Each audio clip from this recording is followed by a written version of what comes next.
নবম জাতীয় পে স্কেলের রিপোর্ট জমা ২১ জানুয়ারিতেই।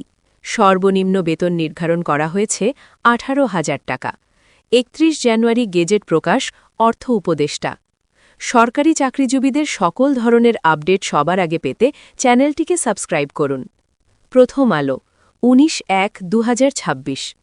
সরকারি চাকরিজীবীদের বহুল প্রতীক্ষিত নবম পে স্কেল নিয়ে অবশেষে একটি সুস্পষ্ট সময়সূচি সামনে এসেছে। দীর্ঘদিনের আলোচনা, জল্পনা ও অনিশ্চয়তার পর পে কমিশন জানিয়েছে, নতুন বেতন কাঠামো এক ধাপে নয়, ধাপে ধাপে বাস্তবায়ন করা হবে। এতে একদিকে যেমন সরকারের উপর হঠাৎ চাপ কমবে, অন্যদিকে কর্মচারীরাও ধীরে ধীরে বর্ধিত বেতনের সুফল পেতে শুরু করবেন। এই সিদ্ধান্ত প্রশাসনিক ও অর্থনৈতিক দুই দিক থেকেই গুরুত্বপূর্ণ বলে মনে করছেন সংশ্লিষ্টরা। বিশেষ করে চলমান মূল্যস্ফীতি ও জীবনযাত্রার ব্যয় বৃদ্ধির প্রেক্ষাপটে এই পে স্কেল নতুন আশার আলো দেখাচ্ছে। পে স্কেল কার্যকরের প্রথম ধাপ শুরু হবে ২০২৬ সালের ১ জানুয়ারি থেকে। এই সময় থেকে নতুন বেতন কাঠামো আংশিকভাবে কার্যকর হবে বলে কমিশন সুপারিশ করেছে। অর্থাৎ সব ভাতা ও পূর্ণ কাঠামো একসঙ্গে কার্যকর না হলেও বেসিক বেতন ও কিছু নির্দিষ্ট সুবিধা এই ধাপে যুক্ত হতে পারে। এতে সরকারি কর্মচারীরা নতুন কাঠামোর স্বাদ পেতে শুরু করবেন বছরের শুরু থেকেই। অনেকেই এটিকে একটি ট্রানজিশন পিরিয়ড হিসেবে দেখছেন, যেখানে পুরনো ও নতুন কাঠামোর মধ্যে সামঞ্জস্য আনা হবে।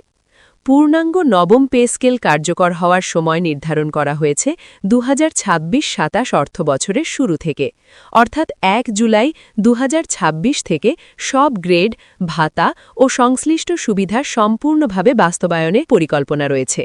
এটি সরকারের জন্য একটি বড় আর্থিক সিদ্ধান্ত, কারণ একসঙ্গে পুরো কাঠামো কার্যকর মানেই বিশাল অঙ্কের অতিরিক্ত ব্যয়। তবে কমিশনের মতে এই সময়সীমা বাস্তবসম্মত এবং পরিকল্পিতভাবে বাস্তবায়ন করা সম্ভব। অর্থ মন্ত্রণালয়ও এই সময়সূচিকে সামনে রেখে প্রস্তুতি নিচ্ছে। নবম পে স্কেলে বেতন কাঠামোর সবচেয়ে আলোচিত দিক হল সর্বোচ্চ ও সর্বনিম্ন বেতনের অনুপাত। কমিশনের সুপারিশ অনুযায়ী এই অনুপাত ১:৮ নির্ধারণ করা হয়েছে, অর্থাৎ সর্বোচ্চ বেতন সর্বনিম্ন বেতনের ৮ গুণের বেশি হবে না। এর ফলে বেতন বৈষম্য কিছুটা কমবে বলে মনে করা হচ্ছে। দীর্ঘদিন ধরে এই অনুপাত নিয়ে প্রশাসনের ভেতরে ও বাইরে বিতর্ক চললেও এবার কমিশন একটি স্পষ্ট অবস্থান নিয়েছে। সর্বনিম্ন বেতন নিয়ে প্রস্তাবিত পরিবর্তন কর্মচারীদের জন্য সবচেয়ে বড় স্বস্তির খবর। বর্তমানে যেখানে সর্বনিম্ন বেতন ৮,২৫০ টাকা, সেখানে নতুন পে স্কেলে তা বাড়িয়ে ১৮,০০০ বা তারও বেশি করার প্রস্তাব দেওয়া হয়েছে, অর্থাৎ প্রায় দ্বিগুণেরও বেশি বৃদ্ধি পাচ্ছে সর্বনিম্ন বেতন। এতে নিম্ন গ্রেডের কর্মচারীরা সবচেয়ে বেশি উপকৃত হবেন। জীবনযাত্রার ব্যয় বিবেচনায় এই সিদ্ধান্তকে সময়োপযোগী বলে মনে করছেন অর্থনীতিবিদরাও।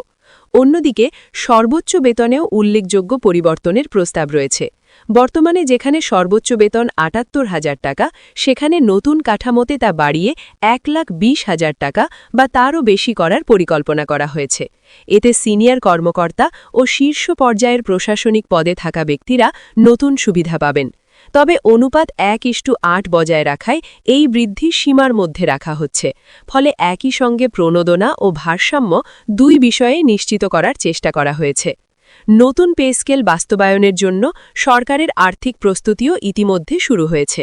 চলতি ২০২৫-২৬ অর্থবছরের সংশোধিত বাজেটে বেতন খাতে ১,০০০ কোটি টাকা অতিরিক্ত বরাদ্দ বাড়ানো হয়েছে। এই অর্থ মূলত আংশিক বাস্তবায়নের জন্য ব্যবহার করা হবে। উন্নয়ন ব্যয় থেকে কিছুটা সাশ্রয় করে এই অর্থ জোগাড় করা হয়েছে বলে জানা গেছে।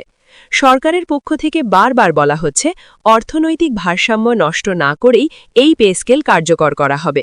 তবে পূর্ণাঙ্গ নবম পে স্কেল বাস্তবায়নে সরকারের ব্যয় আরও অনেক বেশি হবে।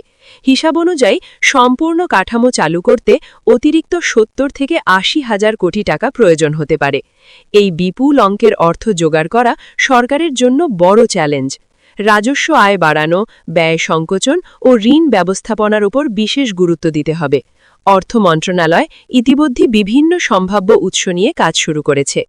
পে কমিশনের চূড়ান্ত প্রতিবেদন জমা দেওয়ার সময়ও নির্ধারিত হয়েছে, কমিশন আগামী ২১ জানুয়ারি ২০২৬ অর্থ উপদেষ্টা সালেহুদ্দিন আহমেদের কাছে এই প্রতিবেদন জমা দেবে।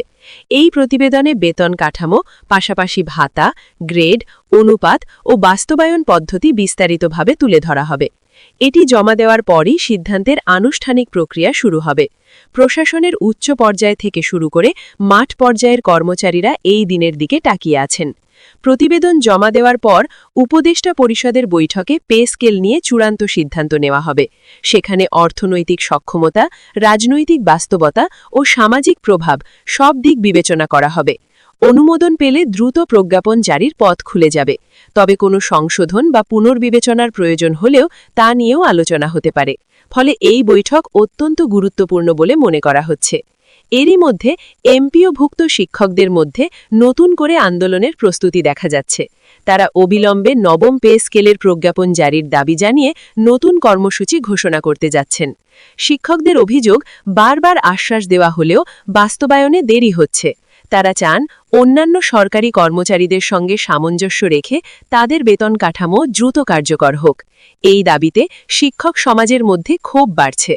এই আন্দোলনের অংশ হিসেবে ১৯ জানুয়ারি সোমবার জাতীয় প্রেস ক্লাবে একটি সাংবাদিক সম্মেলনের ডাক দেওয়া হয়েছে। সেখানে শিক্ষকরা